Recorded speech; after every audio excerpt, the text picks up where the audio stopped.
কুড়িগ্রাম জেলার ভুরুঙ্গামারী উপজেলার কাঠগিরি সীমান্তে সফল মাদক বিরোধী অভিযান চালিয়েছে বাংলাদেশ বর্ডার গার্ড বিজিবি। সোমবার ৩০ জুন গভীর রাতে পরিচালিত এই অভিযানে ১৭ কেজি গাঁজা উদ্ধার করা হয়েছে।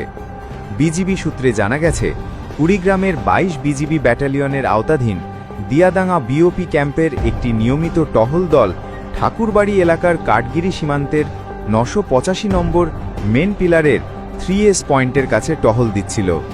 টহলে নেতৃত্ব দেন ক্যাম্প কমান্ডার রফিক, সঙ্গে ছিলেন এসআইপি ল্যান্স নায়েক শরীফ ও সৈনিক তুহিন। টহলের সময় হঠাৎ করে বিজিবি সদস্যরা সীমান্তের একটি নির্জন স্থানে সন্দেহজনক গতিবিধি লক্ষ্য করেন। এই সময় একজন মাদক কারবারি বিজিবির উপস্থিতি টের পেয়ে দ্রুত পালিয়ে যাওয়ার চেষ্টা করে। পালানোর সময় সে তার সঙ্গে থাকা গাঁজার 4টি বড় প্যাকেট কলা গাছের ঝোপের মধ্যে ফেলে পালিয়ে যায়। পরবর্তীতে বিজিবি সদস্যরা ঝোপের ভেতরে তল্লাশি চালিয়ে মোট ১৭ কেজি ওজনের গাঁজার প্যাকেটগুলো উদ্ধার করতে সক্ষম হন।